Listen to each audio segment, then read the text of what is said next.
Bonjour à tous, bienvenue dans ce webinaire donc, dédié au référencement naturel et à Google en particulier. Donc moi, je suis Loïc Lamoureux, je travaille donc chez la société Periscope, je suis responsable du pôle marketing et j'ai fait mes débuts au pôle référencement naturel depuis maintenant une douzaine d'années. Donc aujourd'hui, nous allons aborder les différents points qui vont vous permettre d'améliorer votre référencement naturel et de voir les points qu'il faut contrôler systématiquement pour être sûr que son référencement est toujours valable. En introduction de ce webinaire, pour ceux qui ont participé au dernier webinaire la semaine dernière, on a vu la notion de signe noir avec le fait que effectivement l'avenir était un pur hasard et qu'on perdait beaucoup de temps à le prédire. Et la situation actuelle fait que on a du mal à prévoir, on est dans l'inconnu le plus total. Et toutes les prédictions qu'on avait pu faire en début d'année sur les apports de trafic, je vois que ma présentation est coupée. C'est ça, Romain? Oui, Loïc, malheureusement. Il faudrait que on le voyait bien au tout début, mais là, il y a une petite coupure. Ouais, l'écran paraît tout petit.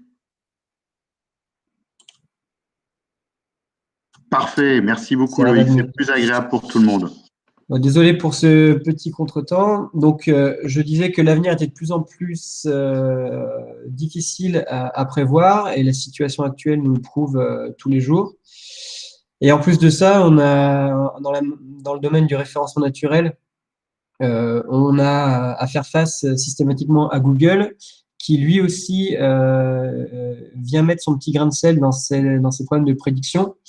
Et le constat, c'est qu'aujourd'hui, il est impossible d'analyser les mises à jour et les core updates de Google qui permettent, nous, de jouer avec le référencement et de positionner des pages dans le moteur Google. Donc aujourd'hui, c'est très, très compliqué. On va le voir sur cette slide. Vous savez que Google teste en permanence ses différents algorithmes et que chaque jour, il fait de nouveaux tests. Et on voit ici sur cette slide que en 2012, on avait à peu près 600 changements par an et qu'aujourd'hui, alors jusqu'en 2018, il y avait encore 3200 changements par an pour environ 600 000 tests, ce qui est colossal. Et bien évidemment, la plupart de ces tests sont transparents pour les internautes et sont transparents pour les référenceurs. Donc, on voit que ce nombre de changements-là fait que c'est très, très compliqué d'anticiper ce que va être le référencement dans Google demain. On voit que chaque jour, il y a des nouvelles fonctionnalités, des nouvelles apparences qui interviennent dans le moteur de recherche. Et donc, ça permet ça nous empêche de bien prédire ce qui va être possible. Et si on fait un petit focus sur 2020, avec la grosse mise à jour de début mai qu'il y a eu pour faire face principalement à la situation exceptionnelle du Covid. On se retrouve comme toujours avec une communication de Google qui est très très floue, où on a très très peu d'informations sur le contenu de cette mise à jour. On n'a aucune information sur les critères de référencement qui ont été impactés. Voilà, aujourd'hui, on connaît tous les critères qui permettent de mieux se positionner dans Google. Mais le fait est qu'aujourd'hui, les communications de Google sont de plus en plus floues. On a de plus en plus de mal à savoir ce qui a été changé ou pas dans leurs algorithmes. En revanche, grâce aux outils qui existent sur le marché, on est capable d'identifier les gagnants et les perdants de ces différentes mises à jour. Et concernant la mise à jour de début mai, qui a impacté pas mal de monde, on voit que c'est principalement les sites de contenu, de jeux vidéo, de musique et quelques plateformes de streaming qui ont bénéficié de cette mise à jour. Alors, la raison pour laquelle ils en ont bénéficié, malheureusement, c'est très difficile de la connaître. On peut faire des suppositions. Mais être sûr et certain de quel critère a permis d'impacter le référencement, c'est toujours très compliqué. Dans cette mise à jour du mois de mai, il y a aussi eu des grands perdants. Et là, c'est la même conclusion. On peut se demander pourquoi ces sites-là se sont mis à dégringoler dans les résultats de recherche, alors que jusqu'à fin avril, ils avaient un référencement qui était tout à fait correct. Et malheureusement, on n'aura jamais les informations sur ces pertes et ces gains. La seule chose que nous dit Google, c'est que même si on a perdu du référencement naturel, on n'a pas forcément besoin de corriger quoi que ce soit. Donc, ça nous met encore plus dans le flou par rapport à ces corrections-là. Et ça nous permet de difficilement prévoir l'avenir. Donc, la question qu'on peut se poser, c'est comment est-ce qu'on peut continuer à performer en référencement naturel malgré un contexte Google et un contexte de search qui est très mouvant, et comment faire en sorte que ces positions soient toujours viables tout au long de l'année. Et la réponse, en réalité, elle est assez simple. Il suffit de respecter les préceptes des guidelines qu'on appelle les guidelines Google It, qui sont des consignes qui sont données aux personnes qui ratifient les sites et qui notent les sites pour Google, et qui donnent en fait toutes les astuces pour voir son site bien référencé, quelles que soient les mises à jour de Google. Donc, on va voir comment se constitue cet algorithme. Donc, Google It, c'est un acronyme qui signifie expertise, authorativeness et trustworthiness. Et en fait, voilà, c'est la méthode qui est utilisée par les Google Quality Raters, donc c'est-à-dire les salariés de Google, qui notent les sites et qui jugent la qualité d'une page.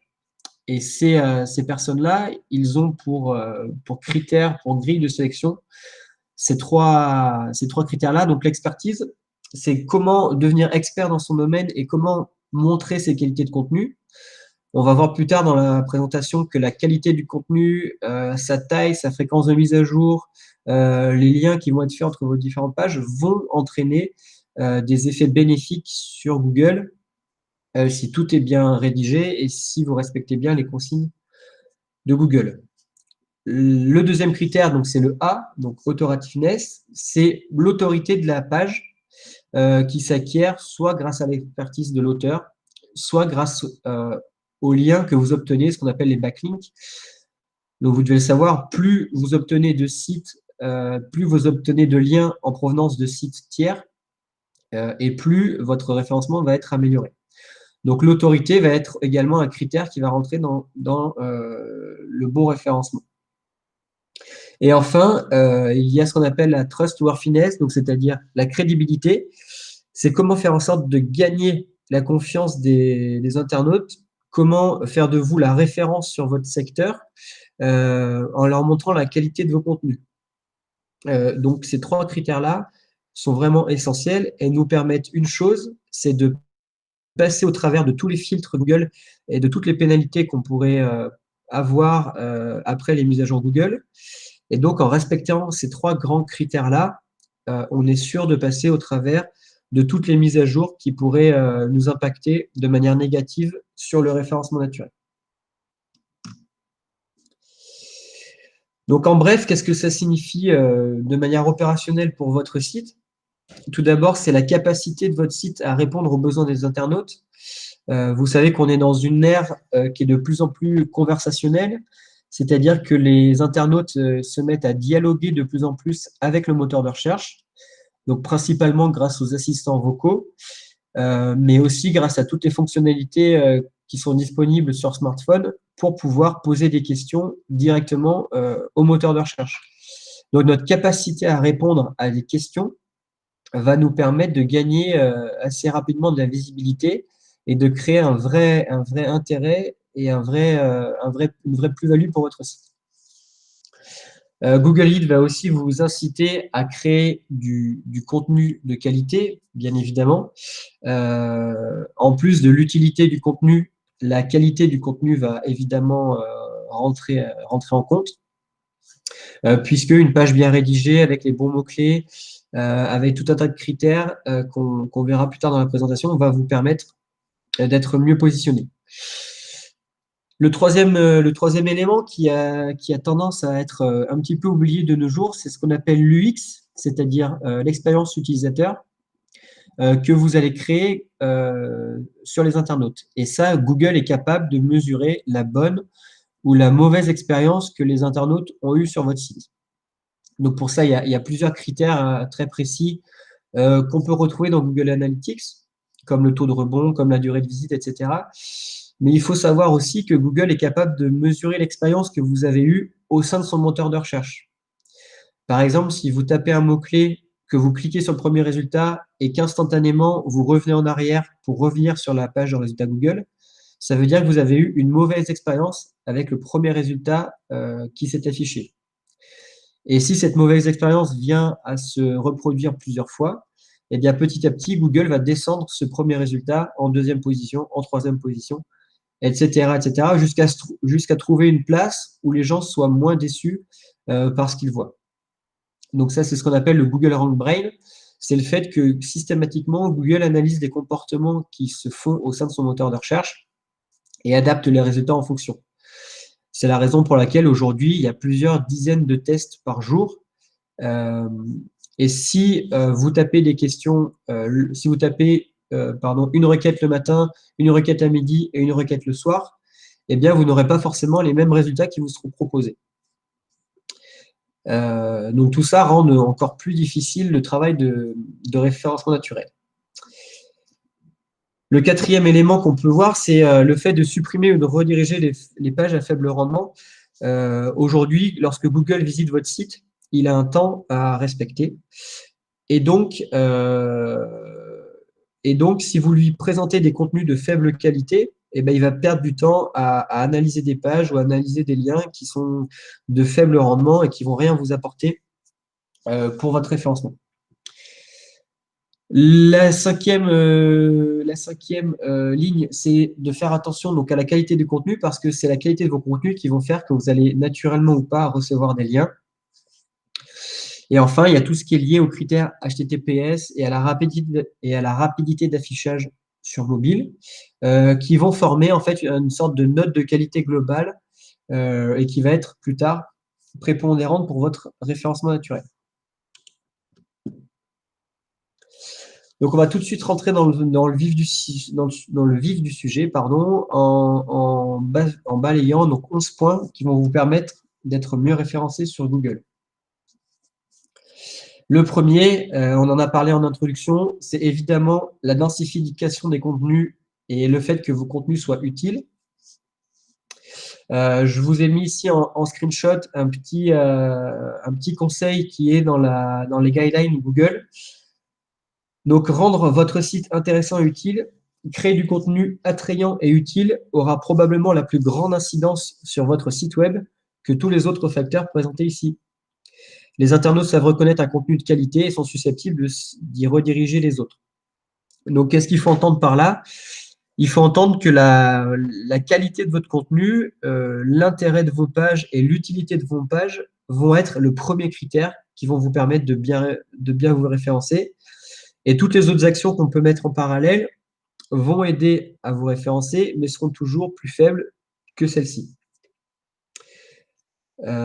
Pour plusieurs raisons. La première, c'est qu'en créant du contenu, vous allez pouvoir indexer des pages en Google. Et la deuxième raison, c'est qu'en créant du contenu de qualité, vous allez recevoir des liens en provenance d'autres sites, en provenance de blogs, en provenance de forums. Et donc, vous allez accroître donc, la deuxième ligne de Google Hit, qui est l'authorativeness. Donc, c'est une espèce de cercle vertueux, la qualité des contenus, qu'il faut bien avoir à l'esprit.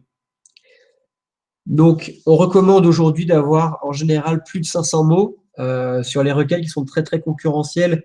On est même à 2000, voire 3000 mots pour les grosses requêtes. Donc, aujourd'hui, voilà, c'est la norme pour avoir un contenu qui soit suffisamment dense et sur lequel Google va pouvoir aller piocher des mots-clés. Ce qu'il faut savoir, c'est que quand on écrit un texte de 500 mots, il faut vraiment traiter un seul sujet et orienter tout son texte autour d'un corpus de mots identifiés et ne pas parler de thèmes qui divergent. Donc, ça, c'est très important. Souvent, les gens parlent un peu de tout et n'importe quoi pour ajouter des mots à leur page et pour densifier leur page. Mais malheureusement, comme ils abordent des thèmes qui sont souvent différents, eh bien, malheureusement, c'est un effet qui est assez faible sur le positionnement de Google.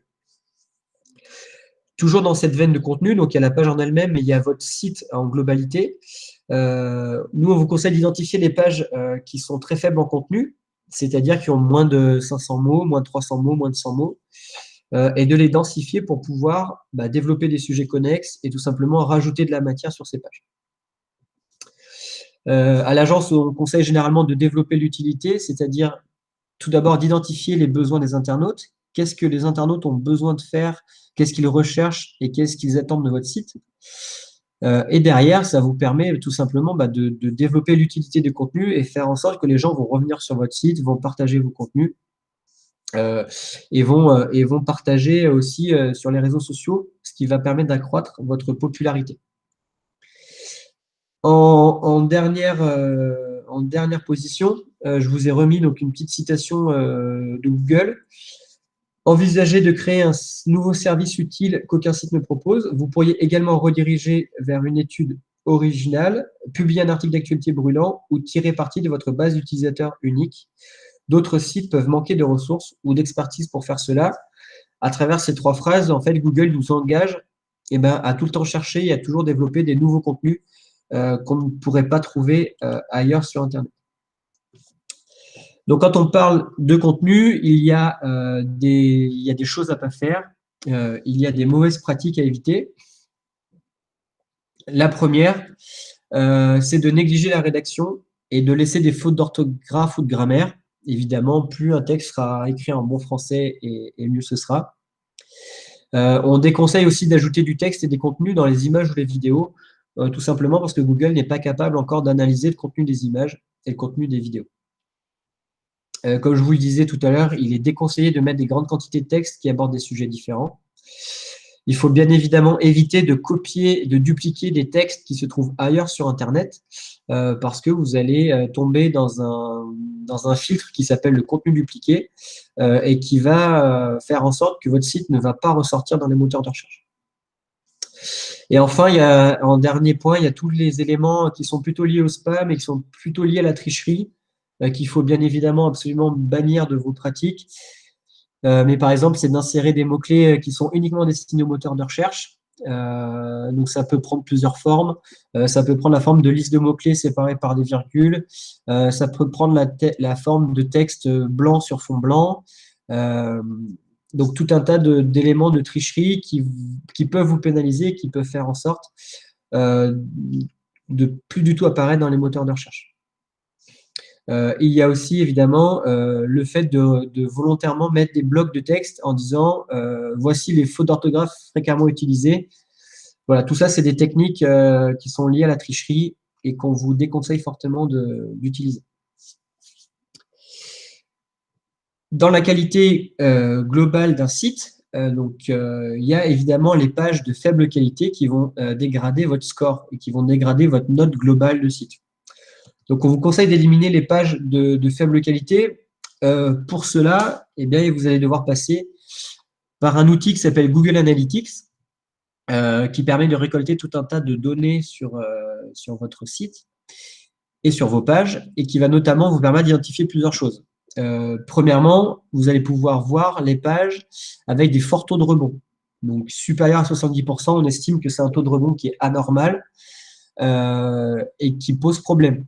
Donc là, ça veut dire qu'il y a un problème d'UX sur votre page. Ça veut dire que les gens arrivent sur votre site et repartent directement à hauteur de 70%. Donc là, c'est vraiment un élément qui a à corriger. Ça peut être aussi une inadéquation entre la requête et la page.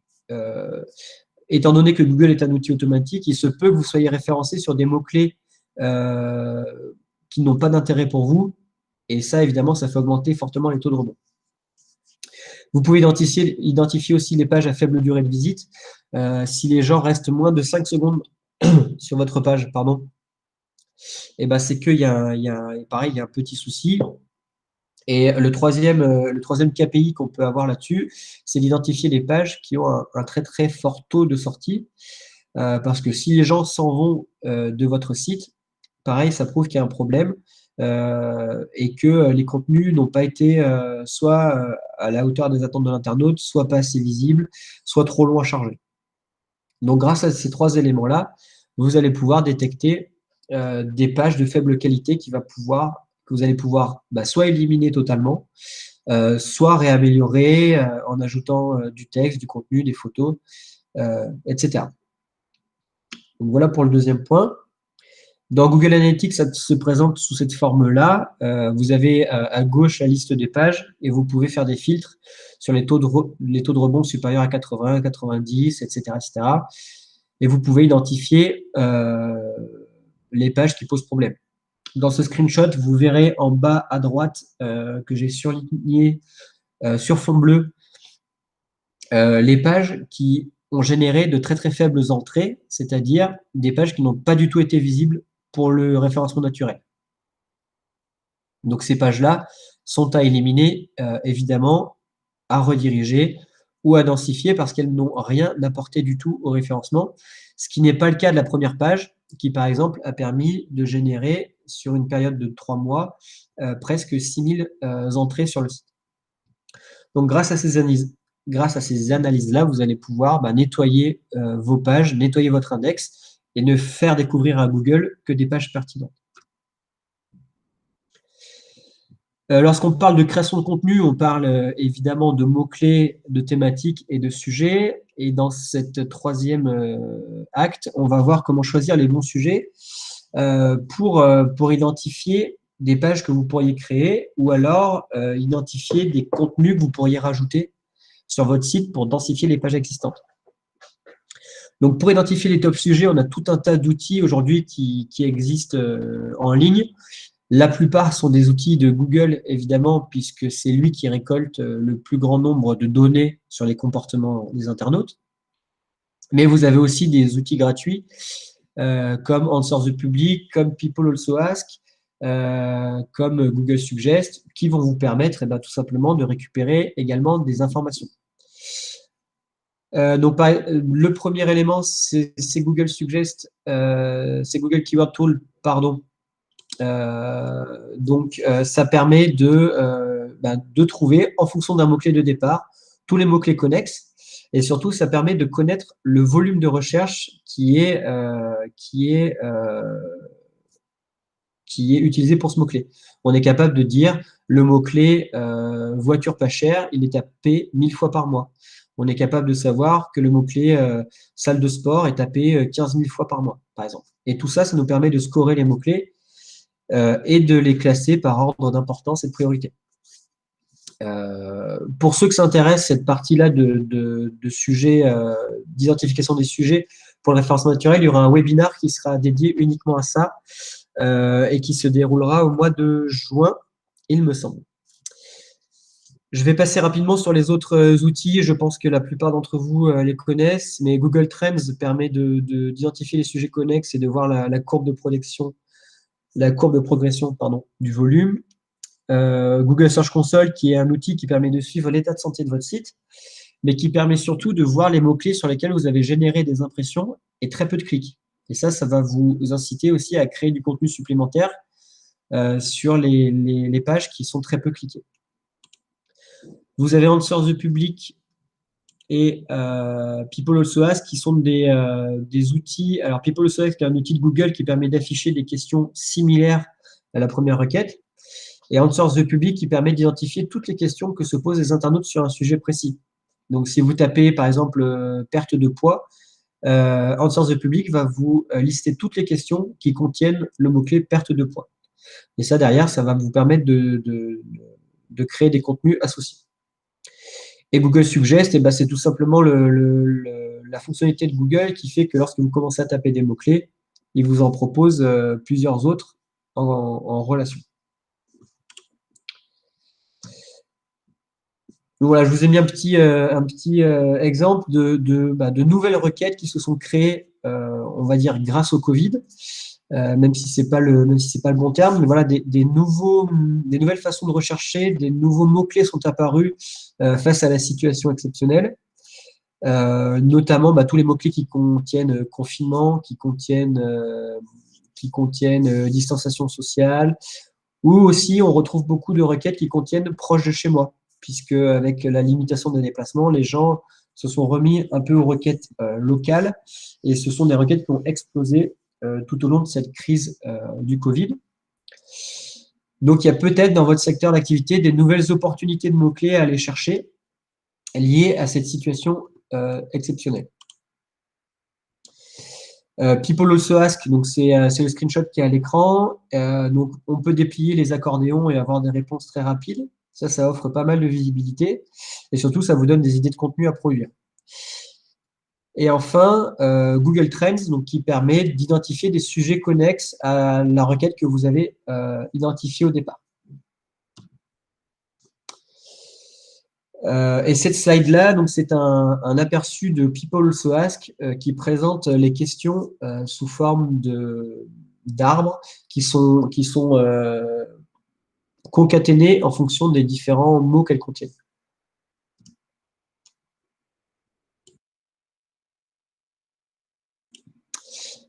On vous conseille aussi de faire attention donc, à vos redirections, puisque les redirections génèrent une mauvaise expérience pour les utilisateurs et pour Google.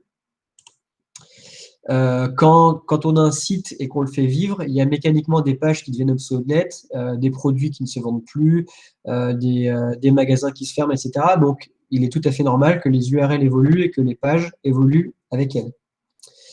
Mais ce dont on pense moins, c'est que lorsqu'on supprime une page, la première chose, donc, c'est de la rediriger pour conserver le référencement qu'on a obtenu sur ces pages-là. Et surtout, ce qui est très important, c'est de faire la chasse à tous les liens qui pointent encore vers des redirections.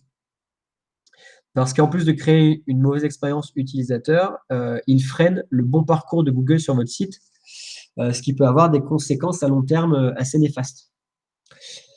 Et ces mots-clés-là et ces liens-là, qui pointent vers des pages en redirection, on vous conseille de les modifier par des pages valides ou tout simplement de supprimer les liens vers les pages obsolètes. Donc ça, c'est de plus en plus vrai avec la multiplication des CMS type Drupal, WordPress, puisque on a la possibilité d'automatiser les liens. Et malheureusement, quand ces liens deviennent obsolètes, on n'a pas toujours le réflexe d'aller changer les liens dans les différentes pages dans lesquelles on les a stockés. Donc, pour aller plus loin sur cette problématique de liens erronés, malheureusement, pour faire cet inventaire-là, vous allez être obligé de passer par un logiciel qui va vous identifier tous les liens cassés. La plupart sont payants, puisque ça demande pas mal de ressources. Donc, on a MyRankingMetrics, qui est un outil payant. On a OnCrawl, Botify, qui sont payants. Et en gratuit, on a Xenu, qui est un petit logiciel installé, et Screaming Frog aussi, qui est un logiciel installé sur son ordinateur et qui permet, alors dans une certaine limite d'URL, je crois que c'est 500, d'analyser ces pages et de connaître tous les liens cassés sur son site. Toujours dans la même veine des redirections, on a aussi les pages 404, donc qui offrent évidemment une mauvaise expérience aux internautes et à Google. Donc là, c'est exactement la même technique. Il faut supprimer tous les liens qui pointent vers des 404 et les remplacer, si c'est possible, par des liens valides ou alors complètement supprimer le lien dans la mesure du possible. Donc tout ça, voilà, ça va bénéficier au bon parcours de Google et à la qualité globale de votre site. Très récemment, on a vu apparaître les microdonnées qui ont pris beaucoup de place dans les moteurs de recherche. Tout le monde a déjà vu dans les résultats Google des étoiles, des images plus grandes, des questions FAQ qui apparaissent, et tout ça, c'est grâce aux microdonnées. Les microdonnées, en fait, elles permettent de changer l'aspect de votre site dans la page de résultats Google. Donc, généralement, ça impacte quoi? Ça impacte ce qu'on appelle le CTR, donc le taux de clic, puisque plus votre résultat va prendre de place et plus votre résultat va être visible dans la page de résultats Google, et plus vous allez récolter de clics. ce qui fait que pour un référencement équivalent, en améliorant le taux de clic, vous allez augmenter les visites que vous allez avoir sur votre site. Donc, ces microdonnées sont assez facilement déployables puisqu'il s'agit uniquement d'un petit code JSON à intégrer sur vos pages. Donc, en termes de développement, c'est plutôt simple à mettre en place. Et voici des aperçus de comment ça peut modifier votre résultat. Si je prends le premier exemple, on voit que ça rajoute carrément une ligne avec des étoiles, une note, des avis, un prix et la disponibilité du produit. Dans le cadre de agendaculturel.fr, le deuxième screenshot, c'est ce qu'on appelle le snippet événement, qui permet en fait tout simplement de rajouter 3 lignes avec des dates et des concerts, des événements, des rendez-vous de théâtre, etc. Mais ça permet de gagner 3 lignes supplémentaires dans le résultat Google, ce qui n'est pas négligeable du tout. On retrouve aussi évidemment les recettes. On a tous vu cet aperçu, notamment sur smartphone, qui prend beaucoup de place. Et de la même manière, ces aperçus-là de votre site sont générés grâce aux microdonnées.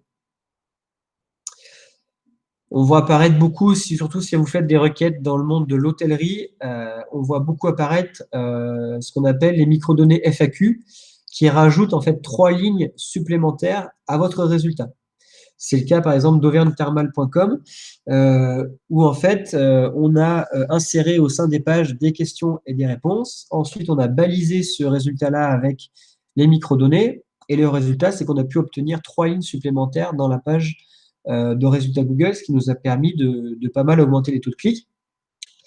Et on voit que c'est une technique qui est utilisée de la même manière par le gouvernement. Et en ce moment, il y a beaucoup aussi TripAdvisor et Booking.com qui utilisent limite avec tricherie ce système-là.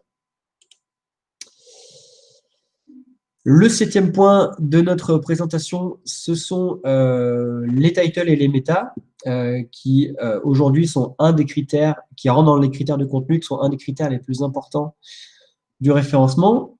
Et malheureusement, on a tendance un petit peu à les figer, c'est-à-dire à les écrire une bonne fois pour toutes.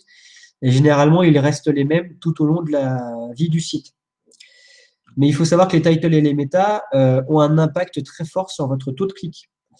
Donc, il y a des tests qui peuvent être mis en place pour savoir si, en modifiant tel ou tel titre de page, on arrive à augmenter le CTR ou au contraire, est-ce qu'on l'a dégradé. Donc, il y a tout un système de tests AB à mettre en place pour pouvoir vérifier si le changement de title a eu un impact ou pas dans la page de résultat. Donc, changer un title, ça veut dire quoi? Ça veut dire soit y intégrer un autre mot-clé, soit y intégrer une autre tournure de phrase, mais ça veut dire aussi, pourquoi pas, y intégrer des caractères spéciaux, puisqu'on a vu que les caractères spéciaux permettaient d'attirer l'œil et donc allaient favoriser les taux de clic. Donc, en termes de caractères spéciaux, il faut toujours rester sur la parcimonie et sur la mesure, puisque l'utilisation abusive des emojis, des smileys, des caractères spéciaux peut être pénalisée par Google. Mais tous les exemples que vous avez ici à l'écran sont tout à fait autorisés par Google et ne posent pas de problème particulier. Donc, on retrouve plusieurs choses. On retrouve la petite flèche à droite qui est remplie en noir et qui attire l'œil. On a le petit symbole téléphone. On a la petite croix de validation qui peut soit être verte, soit être grise. On a le petit triangle à droite qui permet aussi en début de titre d'attirer l'œil puisque ça décale tout le texte vers la droite. Et puis, dans certains cas, notamment sur smartphone, on a la possibilité d'intégrer des emojis un peu plus sophistiqués. C'est ce qu'on a fait, nous, sur la page d'accueil de notre site, donc lié au référencement, où on voit qu'on a intégré un petit smiley robot et une lettre R qui est customisée avec une typo particulière. Donc voilà, tous ces petits éléments-là peuvent jouer sur votre taux de clic. Il ne faut pas hésiter, lorsqu'on voit qu'on a une position qui stagne ou un taux de clic qui stagne, à essayer de changer les méta, à intégrer des caractères spéciaux pour voir si ça améliore le taux de clic. Et évidemment, pour voir ça, il faut passer par la Search Console qui va vous permettre d'avoir les statistiques de taux de clic sur vos résultats. Toujours dans l'esprit de Google Eats, on a vu que les backlinks étaient très importants, qui permettaient d'améliorer votre référencement. Et aujourd'hui, la plupart des techniques qui permettent de créer des nouveaux liens sont interdites. Donc, une des solutions qui est viable et sur laquelle vous ne risquez aucune pénalité de la part de Google, c'est de faire la chasse aux liens perdus, puisque c'est un moyen assez facile de récupérer de la popularité et de récupérer des liens vers votre site. Il est possible que des sites fassent des liens vers une page chez vous qui tombe en 404, ou une page qui n'existe plus, ou une page qui est redirigée. Et ça, malheureusement, vous n'allez pas bénéficier de tout le poids du lien, puisque la réponse sur votre site n'est pas la bonne. Ensuite, lorsque vous avez identifié des sites qui font des liens erronés vers le vôtre, vous pouvez les contacter en leur demandant tout simplement de mettre à jour leurs liens.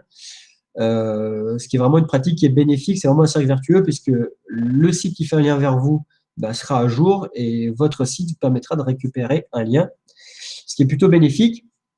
Et pour identifier les liens qui sont faits vers le vôtre, vous avez plusieurs outils.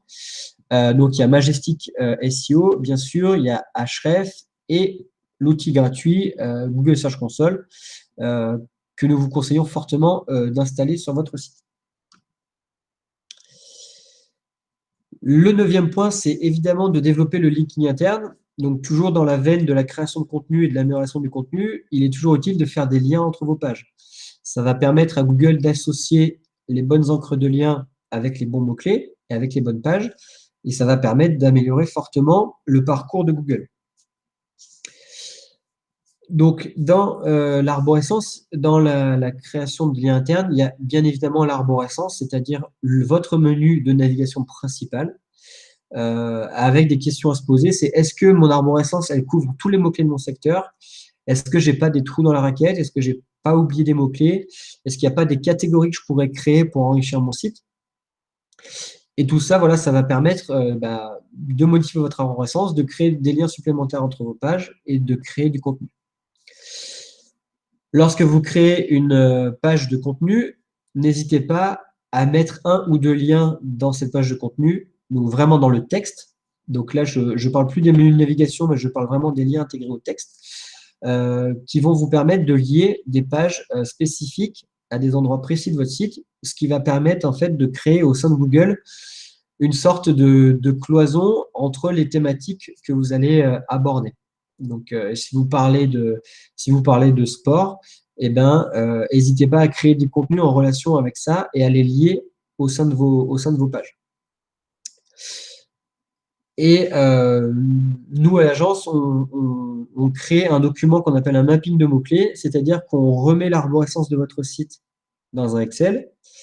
Et pour chaque page de votre site, on essaye d'affecter un ou deux mots-clés.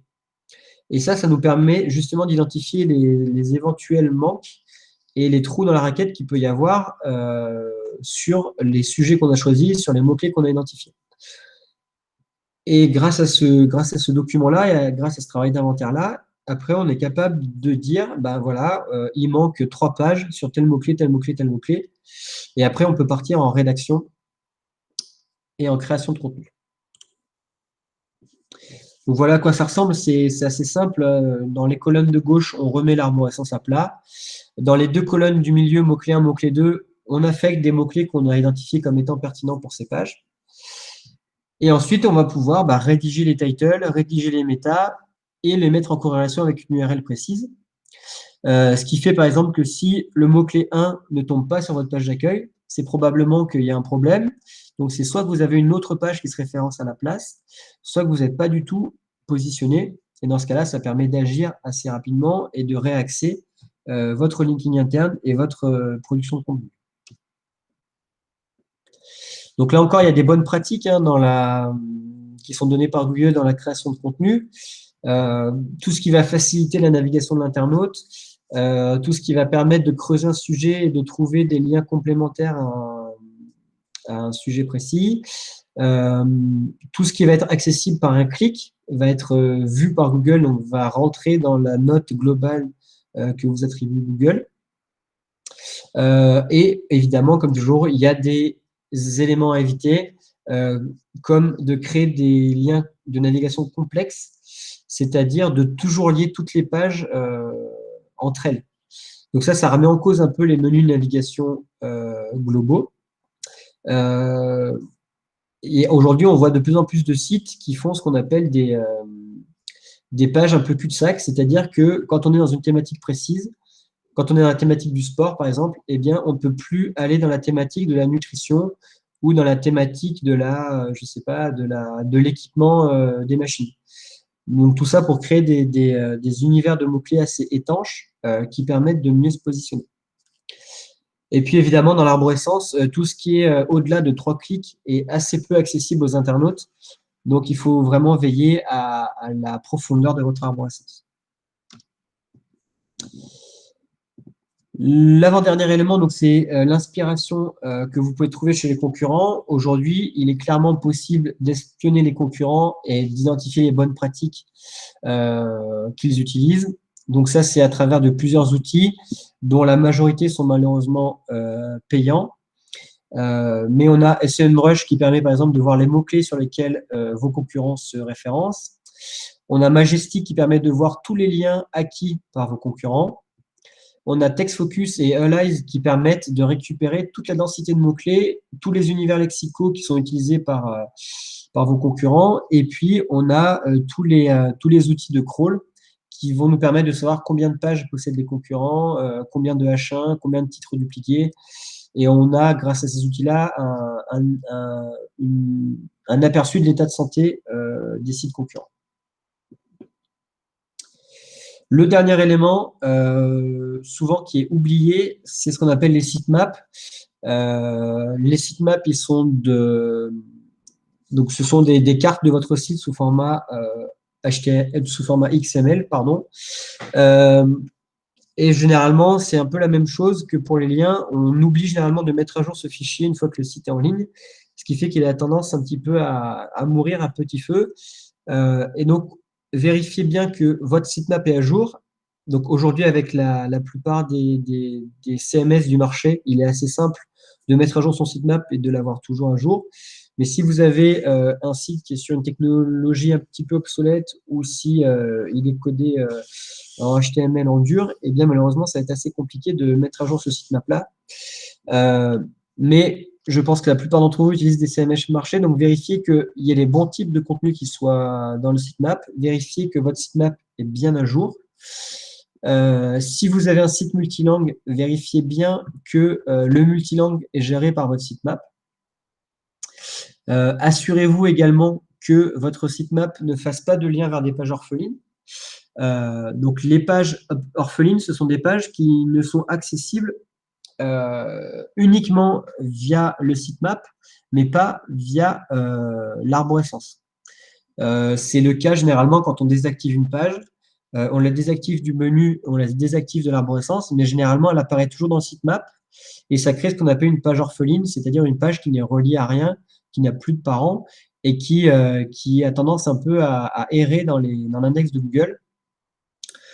Donc, vérifiez bien ça et puis vérifiez que vous avez bien ajouté vos sitemaps dans la Search Console, puisque grâce à ça, vous allez avoir plein d'informations sur les erreurs, sur les redirections, sur les temps de chargement, etc., qui vont vous permettre plus tard de corriger tout ça.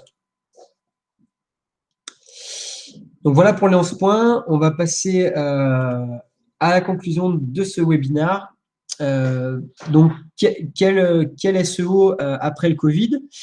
Dans la mesure où on a de plus en plus de mal à prédire ce qui va se passer, on a toutes les prédictions qu'on a fait en début d'année sont malheureusement caduques du fait de l'épisode de pandémie. Donc concrètement, qu'est-ce que ça va engendrer pour le référencement? Eh ben, le premier élément, c'est une augmentation très très forte des volumes de recherche pour plusieurs raisons. La première, c'est que tout le monde étant derrière son écran d'ordinateur et confiné chez soi, une des rares distractions qu'on peut avoir, eh bien, c'est le digital et c'est Internet. Donc, il y a de plus en plus de requêtes qui se font, principalement liées à des requêtes d'utilité, à des requêtes d'information. Bien évidemment, les e-commerçants, le secteur du bricolage, tout ce qui est lié aux loisirs créatifs, au drive alimentaire, ont très très fortement bénéficié de ce confinement avec des explosions des volumes de recherche. Donc, je vous ai mis ici à droite quelques exemples de requêtes qui ont explosé. Il y en a plein d'autres, hein. Je vous conseille d'aller voir sur thinkwithgoogle.com où il y a tout un tas de données sur les mots-clés, sur les secteurs qui ont explosé. Donc, en plus de l'augmentation classique des volumes de recherche, on voit apparaître de nouveaux mots-clés qui n'existaient pas il y a 2 mois.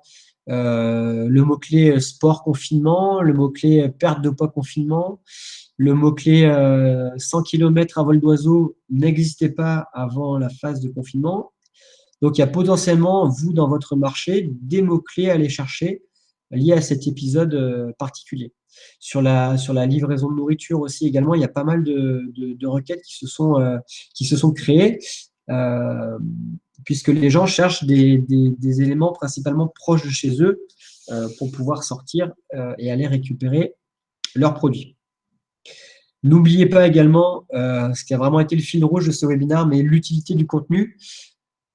Puisque au plus vous allez répondre aux questions des internautes, au plus vous allez créer de la satisfaction, au plus votre note globale Google va être améliorée et au plus vous allez générer de la visite sur votre site.